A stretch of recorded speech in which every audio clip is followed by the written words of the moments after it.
अस्सलामुअलैकुम ख़वातीन और हज़रात, मुझे उम्मीद है आपको मैं नज़र आ रहा हूँगा और मेरी आवाज़ भी आ रही होगी। यस, यहाँ पर इस वक्त मैंने ये सेटअप लगाया हुआ है यौम आज़ादी के हवाले से मुख्तलिफ़ रिकॉर्डिंग्स करने के लिए, क्योंकि अब मेरे पास कोई इतना टाइम, अब मुझे बहुत सारे दोस्त अहबाब ने रिक्वेस्ट की थी कि मैं उनकी जूम कॉन्फ्रेंसेस में शरीक हूँ अगले कुछ दिनों में, पर मुझे अफसोस है कि ये मुझे इतनी ज़्यादा रिक्वेस्ट्स आई हुई हैं कि वो सारी मैनेज नहीं हो सकती हैं इकट्ठी। और दूसरी चीज़ है कि इतना मुमकिन भी नहीं है मेरे लिए कि मैं एक दिन में इतना ज़्यादा डिफरेंट जूम सेशंस को अटेंड कर सकूं। तो मैं तो ज़्यादातर रिकॉर्डिंग्स करके ही, वीडियो मैसेजेस रिकॉर्ड करके ही लोगों को भेज रहा हूँ। और अभी तक अल्लाह के फजल से कोई 100 से ज़्यादा मुझे वीडियो मैसेजेस की रिक्वेस्ट आ चुकी हैं, जिनमें से मैं कोई 40 के करीब रिकॉर्ड कर चुका हूँ। बाकी इंशाल्लाह मैं करूँगा। आवाज़ आ रही है? आ रही है आवाज़? ज़िशान अहमद भाई, तो ਤੁਹਾਡਾ नंबर गुआच गया यार मेरे को। अच्छा खैर, ज़िशान अहमद भाई ज़रा बताएं आवाज़ आ रही है आपको? हाँ, तो बखैर आज 10 अगस्त गुज़िश्ता, अब तकरीबन ख़त्म हो रही है 10 अगस्त 1947 को पाकिस्तान की आइन साज असम्बली की पहली नशिस्त हुई थी। अब ये मुझे उस दिन कोई मेरा दोस्त पूछ रहा था, मेरे दोस्त बुज़ुर्ग हैं, मुझसे उम्र में काफ़ी बड़े हैं, मुझसे पूछ रहे थे कि जी जब पाकिस्तान अभी मारज़ी वजूद में ही नहीं आया तो उसकी असम्बली की सेशन कैसे पहले हो गई। तो पहली बात तो ये है कि अपनी तारीख़ से थोड़ा से वाकफियत पैदा करें, थोड़ी सी कभी तहकीक कर लिया करें, किताबें पढ़ लिया करें। अंग्रेज़ ने बरे सग़ीर को आज़ादी अपने एक मंसूबे के तहत दी थी। एक लाया अमल अंग्रेज़ ने तय किया था कि जमहूरी अमल और जमहूरी इदारों के ज़रिए, जो जमहूरी इस्लाहात के ज़रिए, वो पहले मुख्तसर इख्तियारात वाली असम्बलियाँ बनाएंगे, फिर उन असम्बलियों के बाद अगली असम्बली में इख्तियारात का इजाफा कर देंगे, अल्टीमेटली एक ऐसी असम्बली बनाएंगे जिसको सेल्फ रूल दे दिया जाएगा और जिसको ये हक दे दिया जाएगा कि वो बरे सग़ीर का आइन बना सके। आइन साज असम्बली उसको कहा गया था। बरे सग़ीर की, इंडिया की जो मुश्तरका आइन साज असम्बली थी, उसकी पहली मीटिंग गालिबन नवंबर या दिसंबर 1946 में हुई थी। तो मुस्लिम लीग में उसमें बैठने से इनकार कर दिया था। ये खुतबा इलाहाबाद में हज़रत अल्लामा इकबाल ने जो बुनियादी मुतालबा किया था, अब ये कुछ अक्सर इकबाल स्कॉलर जो हैं उन्होंने कभी खुतबा इलाहाबाद मुकम्मल पढ़ा ही नहीं हुआ। अल्लामा साहब ने उसमें जो आइडिया पेश किया था बुनियादी तौर पे, वो ये था कि जो नॉर्थ ईस्ट इंडिया के सूबे हैं, 4 मुसलमान सूबे, उस वक्त कश्मीर प्रिंसली स्टेट था, 4 मुसलमान सूबे थे, पंजाब, बलूचिस्तान, सिंध और तब फ्रंटियर कहलाता था, अब KPK कहलाता है। इन 4 सूबों को जोड़ के एक सूबा बना दिया जाए, इनको आइन साजी का अलहदा इख्तियार दिया जाए। ईस्ट पाकिस्तान या ईस्ट बंगाल जो बाद में ईस्ट पाकिस्तान बना, उसको अलहदा इख्तियार दिया जाए, अपनी आइन साजी अलहदा करे, और बाकी हिंदुस्तान जो है, नॉन मुस्लिम इंडिया, वो अपनी आइन साजी अलहदा करे। ये अल्लामा साहब का बुनियादी मुतालबा था खुतबा इलाहाबाद में। और इस मुतालबे के तहत, इसी फार्मूले के तहत अंग्रेज़ ने आपको आज़ादी देनी थी कि बतदरीज असम्बलियों के इख्तियारात बढ़ाते जाएंगे। आखिर में जब वो समझेंगे कि आप इस काबिल हो गए हो कि खुद हुक्मरानी कर सकते हो, आपकी असम्बली को वो डोमिनियन स्टेटस दे देंगे और ये स्टेटस दे देंगे, इख्तियारात दे देंगे कि आप अपना आइन खुद बना सकते हो। आइन में आप चाहे इंग्लिस्तान से वाबस्तगी जारी रखो, चाहे इंडिया में मिल जाओ, चाहे अलहदा हो जाओ। ये अंग्रेज अल्लामा साहब का प्रपोजल था कि हमारी असम्बलियों को अलहदा कर दें, ईस्ट बंगाल की असम्बली को अलहदा कर दें, जो वेस्ट पाकिस्तान बने थे 4 सूबे मिला के, उनको अलहदा कर दें, और हम अपना आइन बनाएं, रेस्ट ऑफ इंडिया अपना आइन अलहदा बनाएं।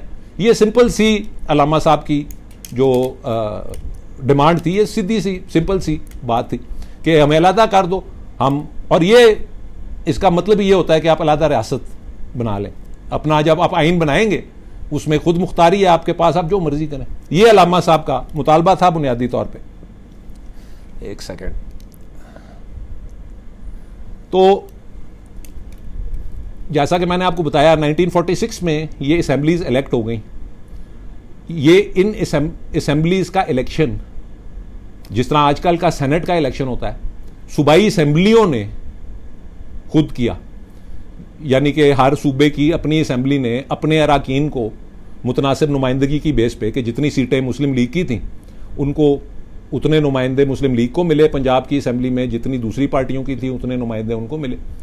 इसी तरह बंगाल का हाल था, बंगाल में सारी सीटें मुस्लिम लीग, जो मुस्लिम सीटें थी वो सारी जीत गई थी। पूरे बड़े सगीर में जो सारे इलेक्शन हुए थे वहां पे जितनी भी मुस्लिम सीटें थी, मुसलमानों की सीटें अलहदा होती थी जिनके लिए सिर्फ मुसलमान वोट डालते थे, और गैर मुस्लिमों की सीटें अलहदा होती थी, उनके लिए जनरल सीट्स कहते थे, उनके लिए बाकी लोग वोट डालते थे। आवाज़ आ रही है ना आपको? अभी तक किसी का नहीं आया कि आवाज़ नहीं आ रही। करीम बेग आवाज़ आ रही है तेनू? हाँ। तो बुनियादी तौर पर कायद आज़म ने और मुस्लिम लीग ने यह मुतालबा किया था कि जी हमारी असम्बलियाँ ही सिरे से अलहदा कर लें, हम जाने और हमारा काम जाने। ये 3 जून 1947 को अंग्रेज़ ने, माउंटबेटन प्लान उसको कहते थे, ये चीज़ एक्सेप्ट कर ली। आपका जो मुतालबा था उन्होंने मान लिया, उन्होंने कहा ठीक है हम आपकी असम्बली अलहदा कर लेते हैं। आप, उसका मतलब ही ये था कि आपकी रियासत अलहदा हो गई है। ईस्ट पाकिस्तान वालों ने, ईस्ट पाकिस्तान असम्बली जो थी ईस्ट बंगाल, उसने ये फैसला किया कि हमने वेस्ट पाकिस्तान असम्बली के साथ एक असम्बली बनानी है। वो अलहदा होना चाहते उस वक्त हो सकते थे, पर वो हमारे साथ शामिल हुए। इस असम्बली की पहली नशिस्त जो थी वो 10 अगस्त 1900, ये 26 जुलाई को गालिबन नोटिफिकेशन जारी हुई कि असम्बली अलहदा कर दी जाएंगी। 10 अगस्त को उसकी पहली नशिस्त हुई। ये मैं पहली नशिस्त की ही रुदाद आज देख रहा था, 10 अगस्त। इसमें सबसे पहले एक आर्जी चेयरमैन को मुंतखब किया गया, जो कि जनाब लियाकत अली ख़ान ने उनको प्रपोज किया कि ये मैं नाम पुट अप कर रहा हूँ। वो जोगिंदर नाथ मंडल साहब का था, जो कि ईस्ट बंगाल से मुंतखब हुए थे, और उनका ताल्लुक दलित कहते हैं, जो अनटचेबल्स जिनको इंग्लिश में कहा जाता है, अछूत, जिनको ये सबसे निचली ज़ात हिंदू मज़हब के लोग समझते हैं, वो उनका ताल्लुक उस तबके से था, या ज़ात बरादरी जो मर्जी कह लें उससे था। उनको पहला चेयरमैन मुंतखब किया गया। उनकी तकरीर हुई। उस दिन तमाम मेंबरान ने रजिस्टर साइन किए। ये मेरे सामने पड़ी हुई है किताब, अब मैं इधर आपको दिखाऊंगा तो वो उल्टी नज़र आएगी। और बेसिकली जो इसने कार्रवाई की गई वो, एक तो उन्होंने ये कार्रवाई की कि जी जो असेंबली के, क्योंकि रूल्स सारे बनाने पड़ते हैं, पहले पुरानी जो आइन साज असेंबली थी मुत्तहिदा इंडिया की, उसी के रूल्स पाकिस्तान असेंबली की हद तक उन्होंने अडॉप्ट कर लिए कि हम ये असेंबली करेंगे। और साथ ही उन्होंने जो election of president of the constituent assembly था, आइन साज असेंबली का जो सदर था, उसका जो इंतखाब था, उसके रूल्स वाजे किए। तो ये 3 चीज़ें असेंबली के पहले दिन हुई, जिनमें से पहली चीज़ जोगिंदर नाथ मंडल साहब का इंतखाब था बतौर सदर असेंबली। दूसरी चीज़ उनकी इंतखाब था, फिर उनका खिताब था, फिर presentation of credentials of signing off register. ये वैसे मैं 10 सफ़े की किताब है, ये पहला जो इसका हिस्सा है पार्लिमानी डिबेट्स का, वो मैं फेसबुक पे भी लगा सकता हूँ, मुझे कोई मसला नहीं है। इससे लिस्ट आप नाम देख सकते हैं। तो ये 4 चीज़ें उस दिन असेंबली सेशन में हुई। चेयरमैन का इंतखाब, टेम्पररी चेयरमैन का इंतखाब, चेयरमैन का खिताब, presentation of credentials and signing off register, कि जिन लोग, जो लोग उस असेंबली के मेंबर थे, उन्होंने अपने वो रिजल्ट दिखाए कि हम जीते हैं फलाने हल्के से, या जो भी वो हल्का तो नहीं था, असेंबली हल्का था उसका, प्रोविंशियल असेंबली। और बाकी जो चीज़ें थी उन्होंने दस्तखत किए रजिस्टर पे एज मेंबर। बाकी जो पुराने रूल्स थे असेंबली के, उनको ही असेंबली की रूल्स के तौर पर अडॉप्ट किया, वेस्ट पाकिस्तान, ये पाकिस्तान की आइन साज असेंबली के रूल्स के तौर पे। अब जो मज़ेदार बात है, जो मुझे बहुत मज़ेदार तो नहीं कह सकते, आप दिलचस्प कह लें, जो सबसे दिलचस्प बात है वो इस असेंबली के अरकान की लिस्ट है। ये मेरे पास मौजूद है यहाँ पे, ये मैं शाया कर सकता हूँ। इसमें लिखा हुआ है कि कौन कौन से असहाब कौन कौन से इलाकों से मुंतखब हुए थे। ये ईस्ट बंगाल की इस असेंबली में 44 सीट्स हैं। ये टोटल 69 सीट्स बनती हैं, जिसमें नॉर्थ वेस्ट फ्रंटियर प्रोविंस की 3 सीटें हैं, सिंध की 4 सीटें हैं, बलूचिस्तान की 1 सीट है, क्योंकि तब बलूचिस्तान का मेजॉरिटी हिस्सा कलात रियासत का हिस्सा था, प्रिंसली स्टेट था, वहाँ पे सिर्फ एक ही सीट थी। और पंजाब की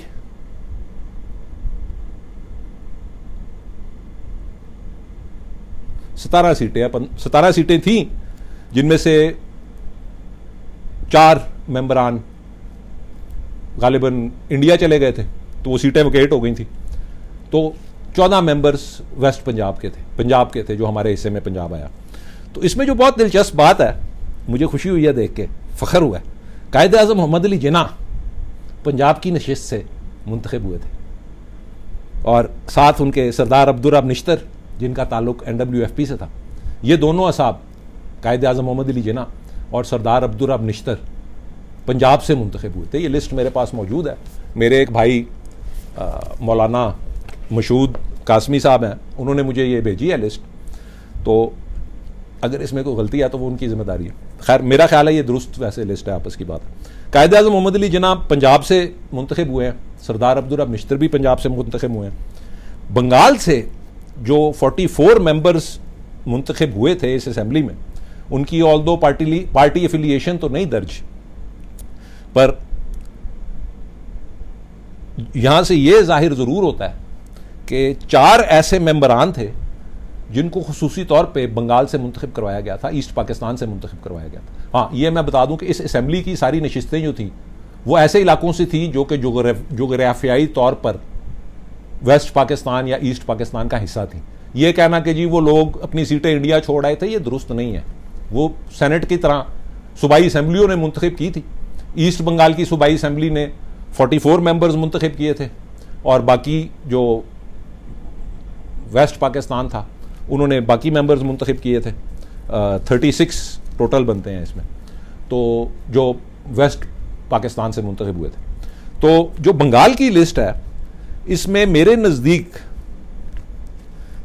3 या 4 ऐसे नाम हैं जो कि खुसूसी तौर पे, जिन पे कायद आज़म बहुत ज़्यादा एतमाद करते थे, जिनको कायद आज़म ने खुसूसी तौर पर ईस्ट पाकिस्तान से मुंतखब करवाया था, और जो कि पहली आइन साज असम्बली के मेंबर थे। इनमें से 3 असहाब पहली वफाकी काबीना के मेंबर थे, एक उनमें से बंगाली थे, 2 आप कह सकते हैं कि पंजाबी थे, जनाब लियाकत अली खान, इनको भी बंगाल से मुंतखब किया गया, और जनाब मलिक गुलाम मोहम्मद, जिनके खिलाफ बहुत लोग बातें करते हैं, कभी उनकी भी चीज़ें, ये जो जमहूरियत का कातिल उनको कहते हैं ना, कभी उस असेंबली की थोड़ी सी रिकॉर्ड भी पढ़ लें जिस असेंबली को उन्होंने डिसॉल्व किया था, और वो मुनीर रिपोर्ट भी पढ़ लें। ये बुनियादी तौर पर उन्होंने असेंबलियाँ इसलिए डिसॉल्व की थी क्योंकि ख्वाजा नाज़िमुद्दीन जो एंटी कादियानी मूवमेंट थी उस दौर में, उसको हैंडल नहीं कर सका था, और 17-18 लोगों की जानें ज़ाया हो गई थी, शहीद हो गए थे लोग। वो इस वजह से वो असेंबली डिसॉल्व की गई थी, जो गुलाम मोहम्मद। खैर, और यार वो अब अलहदा बात है। आज हम और वो 8 साल वो असेंबली बैठी रही थी, उसने कुछ भी नहीं किया था, आइन नहीं बनाया था। बहरकैफ, इसमें 2 अफराद जो मुझे नज़र आ रहा है बादियुन नज़र प्राइमा फैशाए, जिनका ताल्लुक पंजाब से था, एक जनाब गुलाम मोहम्मद थे और दूसरा जनाब लियाकत अली खान साहब थे, जिनका बंगाल से ताल्लुक नहीं था। पर ये दोनों अशखास कायद आज़म के मोतमिद थे, कायद आज़म उन पर बहुत एतमाद और भरोसा करते थे। उस वजह से कायद आज़म ने इन दोनों साहब को बंगाल से खुसूसी तौर पर मुंतखब करवाया। और जो एक और नाम इस लिस्ट में मुझे नज़र आता है वो है मौलाना शबीर अहमद उस्मानी साहब का। मौलाना का ताल्लुक गालिबन सेंट्रल इंडिया से था, मसलक उनका मेरा ख्याल है वो देवबंद से ताल्लुक था, पर कायद आज़म और मुस्लिम लीग के बहुत बड़े सपोर्टर थे। अब कायद आज़म की 11 अगस्त वाली तकरीर के बारे में तो इंशाअल्लाह मैं कल बात करूंगा। ये जो मौलाना शबीर अहमद उस्मानी को ईस्ट बंगाल या ईस्ट पाकिस्तान से मुंतखब करवाया था मुस्लिम लीग और कायद आज़म ने, इसकी वजह मेरे नज़दीक सिर्फ एक ही है, और वो ये है कि उनकी जो इस्लामी कवानीन के ऊपर गिरफ्त या मतलब है नॉलेज थी, उसका कायद आज़म पाकिस्तान की आइन साजी में किरदार देखना चाहते थे।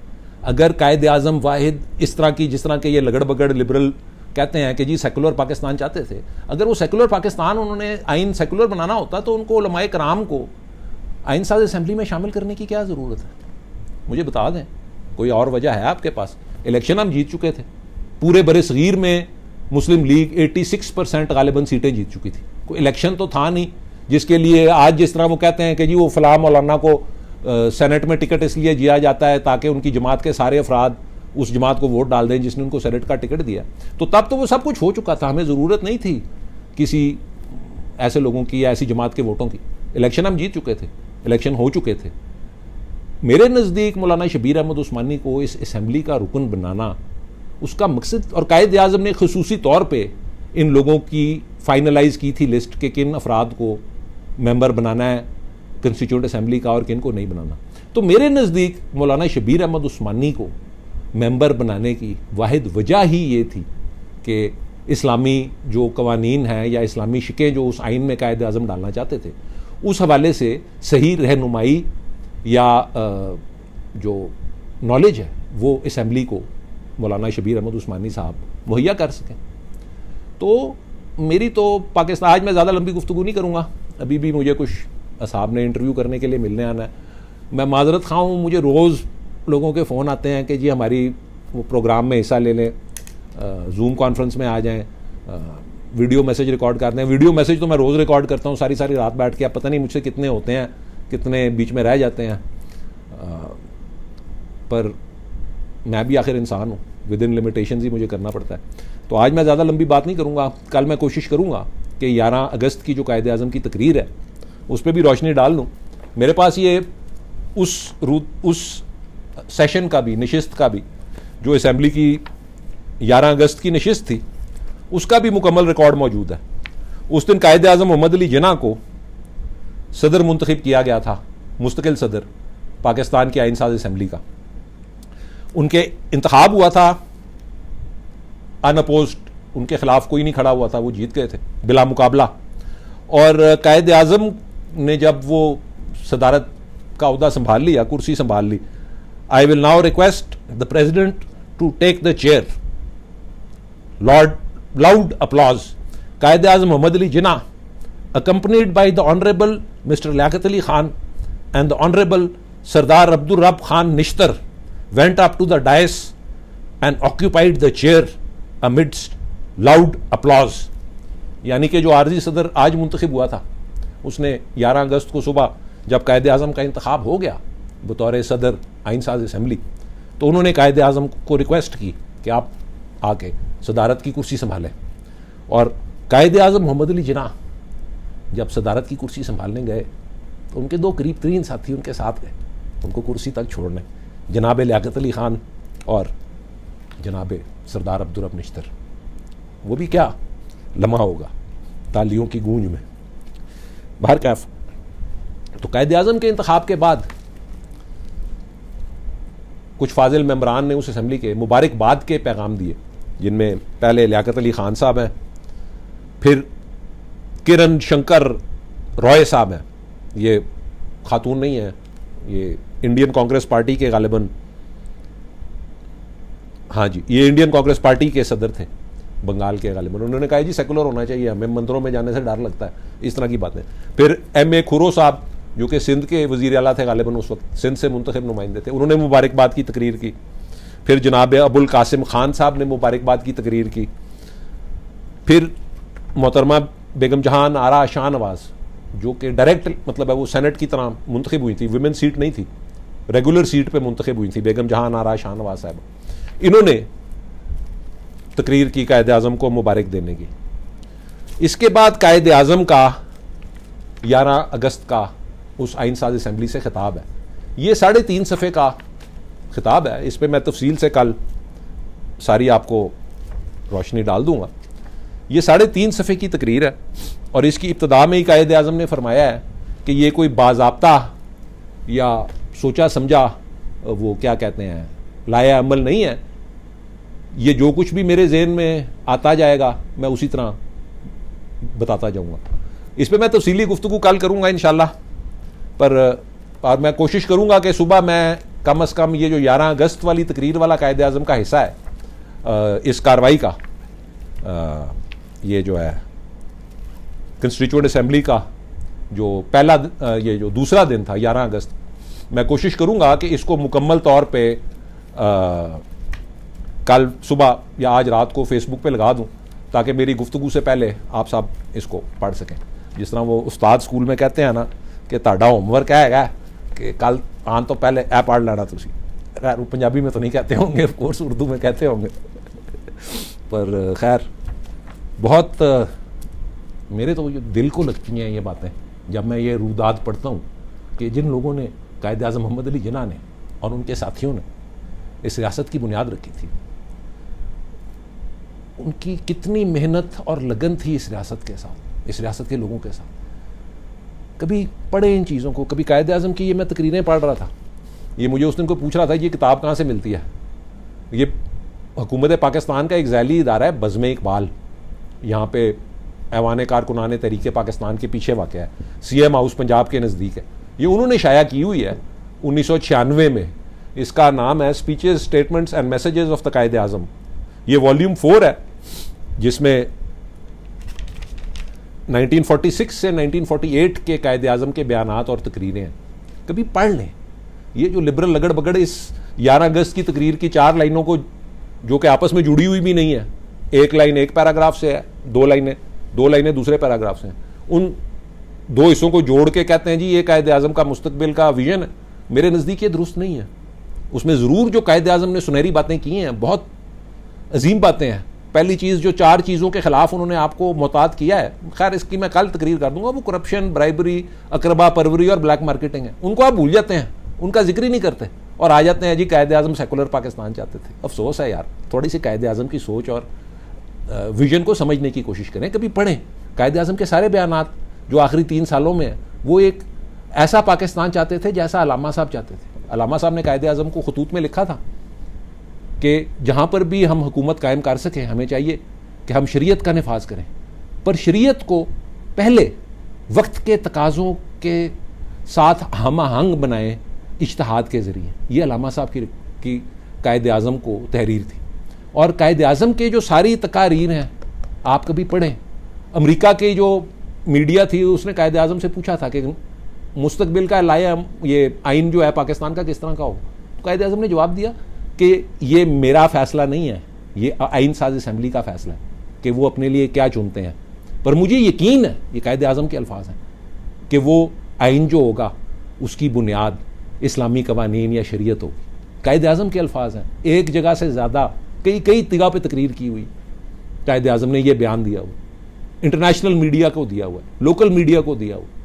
उनका यही कायद आज़म का जो विजन था वो ये था कि ऐसा इस्लामी पाकिस्तान हो जहाँ पर मुसावात और बराबरी हो, अक़लियतों के भी उतने ही हकूक़ और तहफ़्फ़ुज़ उनको मुहैया हो जिस तरह हर पाकिस्तानी शहरी को होता है। अक़लियतें भी पाकिस्तान के साथ बराबर, पाकिस्तान में अक़लियत कहना भी लफ्ज़ जो है ना वो मेरे नज़दीक दुरुस्त नहीं है, वो प्रॉपर लफ्ज़ जो है वो गैर मुस्लिम है। कि ऐसा पाकिस्तान बनाए, ऐसा पाकिस्तान हो। कायद आज़म की जो विजन थी वो ये थी कि ऐसा पाकिस्तान हो जिसमें गैर मुस्लिमों की भी बराबर का दर्जा हो मुसलमानों के साथ, उतने ही उसी तरह हकूक़ हों और उसी तरह उनका और उनकी इबादत गाहों का तहफ़्फ़ुज़ किया जाए। ये कायद आज़म की विजन थी, कम अज़ कम मेरे नज़दीक और मेरी तहकीक के मुताबिक। कोई मुझे गलत साबित कर सकता है, ये कायद आज़म की तकारीर पड़ी हुई हैं, ये को मैंने या मेरे बाप ने नहीं लिखी, ना हमने शाया करवाई हैं, बज़्म इकबाल ने शाया की हैं। ज़रूर बज़्म इकबाल एक हुकूमत पाकिस्तान का हुकूमत पंजाब का ज़ैली इदारा है। इससे हमारा, मैं इसके बोर्ड ऑफ गवर्नर्स में एक दफ़ा रहा हूँ, तो मैं जब उधर जाता था तो सिवाय तनख्वाहों की सैंक्शन करवाने के और कुछ भी नहीं करते थे। तो मैंने आइंदा उसकी मेंबरशिप, बोर्ड ऑफ गवर्नर्स की मेंबरशिप से माजरत कर ली थी, पर इदारा ज़रूर मौजूद है। ये किताब भी, ये 4 वॉल्यूम्स में है, ये 4थी वॉल्यूम है। ये किताब भी वहाँ पे दस्तयाब है, होगी उनके पास, मुझे नहीं पता उनका वहाँ पे कोई सेल्स पॉइंट है कि नहीं।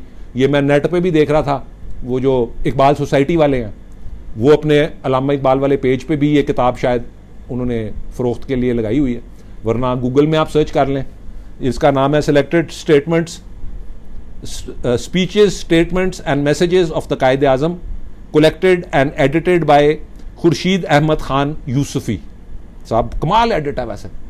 अखबारों के बयान, प्रेस स्टेटमेंट्स, तकारीर, जितनी भी कायद आज़म की तकारीरों को मिल सकती थी वो सारी, बयानात, जो कुछ भी मिल सकता था वो सारा इन्होंने कंपाइल किया। वो ज़रूर मंगवा के पढ़े, देखें कायद आज़म किस तरह का पाकिस्तान चाहते थे। एक मैं वैसे ज़रूर जो मैं हर दफ़ा समझता हूँ ज़रूरी, वो कायद आज़म की तकरीर थी बार काउंसिल के सामने। अब मैं इस वक्त मुकम्मल तकरीर अगर सुनाऊंगा तो काफ़ी वो लंबा हो जाएगा, पर यह तकरीर ईद मिलादुन नबी के दिन थी और कायद आज़म का इसका जो लुब्बे लुबाब है वो है ही ये।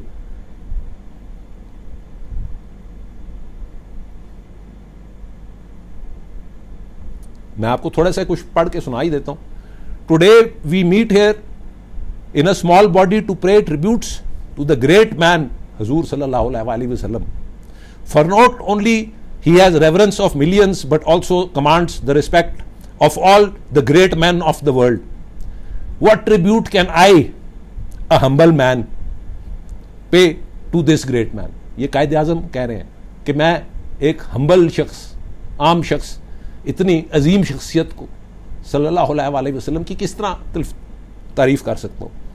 आगे फरमाते हैं, the prophet was a great teacher, he was a great law giver, he was a great statesman and he was a great sovereign who ruled. No doubt there are many people who do not quite appreciate when we talk of Islam. Islam is not only a set of rituals, traditions and spiritual doctrines. Islam is also a code for every Muslim which regulates his life and his conduct in even politics and economics and the like.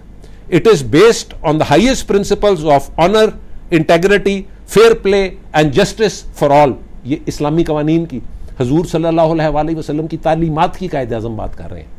अब तर्जुमा अगर मैं करना शुरू कर दिया तो फिर लंबा हो जाएगा और मैं शायद जज्बाती हो जाऊं, तो इसलिए मैं इंग्लिश में ही पढ़ देता हूं। One God and the equality of manhood is one of the fundamental principles of Islam. ये कायद आज़म के अल्फाज हैं। In Islam there is no difference between man and man. हजूर सल्लल्लाहु अलैहि वसल्लम का आखिरी जो हज पे खुतबा था, in Islam there is no difference between man and man. The qualities of equality, liberty and fraternity are the fundamental principles of Islam. कायद आज़म के अल्फाज हैं। The Governor General of Pakistan, ये आगे वो जो अखबारी नुमाइंदे का तबसरा है वो ये है, The Governor General of Pakistan observed that the life of the Prophet sallallahu alaihi wasallam was simple according to those times. He was successful in everything that he put his hand to, from as a businessman to as a ruler. He said that the Prophet was the greatest man, the Prophet sallallahu alaihi wasallam was the greatest man that the world had ever seen. अच्छा, ये लोग, ये कायद आज़म ये बातें करते हैं और लोग इनको सेकुलर कहते हैं। अच्छा, शाबाश है। पेड़ मारने को दिल करता है ऐसे बेवकूफ़ लिबर लकड़ बकड़ों को। आई एम सॉरी अगर मैं थोड़ा सा। He said that the Prophet sallallahu alaihi wasallam was the greatest man the world had ever seen. 1300 years ago, he laid the foundations of democracy. sallallahu alaihi wasallam. ये कायद आज़म की सोच और ख्यालात थे हजूर सल्लल्लाहु अलैहि वसल्लम के बारे में। पढ़ लें, ये मैंने नहीं लिखा हुआ, ये सिविल एंड मिलिट्री गज़ेट जो उस वक्त का सबसे बड़ा अंग्रेज़ का अखबार था लाहौर का, ये उसने ये खबर शाया की हुई है। ये उसकी खबर मैं इस किताब में से पढ़ रहा हूँ और इसमें कायद आज़म ने यही फरमाया है कि इस्लाम बराबरी और मुसलमानों और गैर मुसलमानों सबके हकूक़ का तहफ़्फ़ुज़ करता है और यही हम पाकिस्तान में चाहते हैं। गैर मुस्लिमों को शरीयत से डरना नहीं चाहिए या इस्लामी कवानीन से डरना नहीं चाहिए। इस्लामी कवानीन ही उनको और इस्लाम का जो बुनियादी जज्बा है वही उनको तहफ़्फ़ुज़ और उनकी इबादत गाहों को तहफ़्फ़ुज़ फराहम करता है। तो आ रही है आवाज़ ना उन, चलो वेरी गुड। मैं यही समझ रहा था कि सारी वीडियो ख़त्म हो जाएगी तो आखिर में मुझे पता चलेगा आवाज़ ही नहीं गई किसी को। बट बार कैफ कल इंशाल्लाह मैं कायद आज़म की 11 अगस्त की तकरीर पे भी बात करूँगा और मैं कोशिश करूँगा कि जो कम से कम पहला हिस्सा है 11 अगस्त की वो कायद आज़म की जो आइन साज असम्बली की नशिस्त हुई थी उसका जो पहला हिस्सा है उसको मैं कल फेसबुक पे लगा दूं। दूसरे हिस्से में जनाब लियाकत अली खान साहब ने पाकिस्तान का परचम असम्बली में पेश किया था और असम्बली ने उसको अप्रूव किया था। वो एक अलहदा हिस्से में मैं एक दो दिन के बाद लगा दूंगा। वो जनाब लियाकत अली खान की तकरीर का मैं तर्जुमा करना चाहता हूँ उर्दू में। वैसे तो कायद आज़म की तकरीर का भी मुझे करना चाहिए, पर वो बहुत तवील हो जाएगा काम। इंशाल्लाह मैं कोशिश करता हूँ जैसे भी हो सका। तो खैर कभी वो समझने की कोशिश करें हज़रत अल्लामा के दिल में क्या था और जनाब कायद आज़म की काविश और विज़न क्या थी। कोई मुश्किल नहीं है, कायद आज़म की सारी तकारीर मौजूद, 11 अगस्त का सारा रिकॉर्ड मौजूद मेरे पास। कोई भी असम्बली होती है, पंजाब असम्बली है, नेशनल असम्बली है, किसी मुल्क की भी सेनेट है, उसकी सारी कार्रवाई जो होती है ना, वो उसी वक्त कलम बंद कर ली जाती है। ऑडियो रिकॉर्ड हो ना हो, अल्फाज कलम बंद लिख लिए जाते हैं, लिख के उसको शाया कर दिया जाता है उसी दिन, और जो सारे मेम्बरान होते हैं उनसे वो करेक्शन करवाई जाती है। तो कायद आज़म की तकरीर इस किताब में, ये जो आइन साज असम्बली की रुदाद है, मेरे पास वो लादा किताब भी पड़ी हुई है, उसमें मौजूद है सारी। ये लोग कहते हैं जी चोरी कर ली, तकरीर गायब कर दी, वो क्या ज़रूरत है, सारा रिकॉर्ड है। उसमें कोई कायद आज़म ने ऐसी बात नहीं की हुई जिससे ये जाहिर हो कि पाकिस्तान वो सेकुलर चाहते थे। इसमें सिर्फ यही बात है कि आइन के मुताबिक और इस्लाम के मुताबिक अक़लियतों का और उनकी इबादतगाहों का हर जगह तहफ़्फ़ुज़ होना चाहिए। और यही कम अज़ कम मैं समझता हूँ कि इस्लाम की हिदायत फरमान भी यही है कि हम तमाम गैर मुस्लिमों के हकूक़ का और उनकी इबादतगाहों का तहफ़्फ़ुज़ करें। बाकी चीज़ें फिर कभी, आज के लिए काफ़ी हो गया, ठीक है। हाँ जी, कल यह साइड तो यार खुतबा इलाहाबाद की मैं वही आपको बात बता रहा हूँ भाईजान। खुतबा इलाहाबाद को नवीद भाई दोबारा समझ लें, अभी आपका मैसेज मैंने पढ़ लिया। खुतबा इलाहाबाद में 2 जोन्स में, 3 जोन्स में इंडिया को डिवाइड करने की आइडिया है। जो वो शुरू वाला हिस्सा पढ़ लेते हैं ना, कि अल्लामा साहब ने कहा है कि मैं ये इन्विजिट करता हूँ कि पंजाब के पी के सिंध और बलूचिस्तान को एक सूबा बना दें। वो यही कह रहे हैं। अंग्रेज का जो फार्मूला था वो सूबों के जरिए खुद मुख्तारी देना। खुतबा इलाहाबाद में अल्लामा साहब ने यही कहा है कि इनको एक सूबा बना दें, ईस्ट बंगाल को, ईस्ट पाकिस्तान को एक सूबा बना दें, और दोनों सूबों को हक़ खुद इरादियत अलग कर दें बाकी इंडिया से। तो इसमें ईस्ट पाकिस्तान का भी उतना ही जिक्र है जितना वेस्ट पाकिस्तान का जिक्र है, ठीक है नवीद भाई। इस पर भी इंशाल्लाह कल मैं सिर्फ 11 अगस्त की जो रुदाद है इब्तदाई असम्बली की, उस पर गुफ्तगू करूँगा इंशाल्लाह। बाकी मुल्की हालात जो हैं वो आप भी देख रहे हैं, मैं भी देख रहा हूँ। कोरोना से हिफाजती तदाबीर इख्तियार करें, आपस की बात है। मैंने तो अभी तक टिक्का नहीं लगवाया, मुझे डर लगता है। तो मैं तलाश कर रहा था सिंगल डोज कहीं से लग जाए, तो सिंगल डोज वाले यहाँ पे सिर्फ वो जो है एक हस्पताल है, मैं उसका नाम नहीं लेना चाहता, मेरे वालिद की वहाँ पे वफ़ात हुई थी, सिर्फ वो लगाते हैं। तो मेरा वहाँ पे जाने को दिल नहीं करता, वहाँ पे जाके लगवाना पड़ता है, कार आके नहीं लगाते। तो मेरा वहाँ जाने को दिल नहीं करता, मेरी बहुत सारी तल्ख यादें वहाँ बसना है उस इदारे से। तो अल्लाह ताला सबको अपने हिफ्ज़ अमान में और अपने तहफ़्फ़ुज़ में रखें, हर शख्स को, हर पाकिस्तानी को। और मेरे तमाम जो भी जहाँ पे भी लोग मेरी गुफ्तगू सुन रहे हैं, उन सबको हिफ्ज़ अमान अपने, अल्लाह ताला अपने हिफ्ज़ अमान और अपने तहफ़्फ़ुज़ में रखें। तमाम मरहूमीन की मग़फ़रत फ़रमाए, पाकिस्तान को अजीम से अजीम तर बनाए। थोड़ी सी तहक़ीक़ कर लिया करें। मैं अक्सर देखता हूँ, अब मैं वो मेरे भाई हैं, उन्होंने मेरी तस्वीर पे मेरे भाई का नाम लिख दिया था। हाँ, अब मैं उनका नाम नहीं लूँगा, फिर कहेंगे जी आपने चले कोई बात नहीं, चले ठीक है। इंशाल्लाह अल्लाह ताला हम सब पे रहम करे।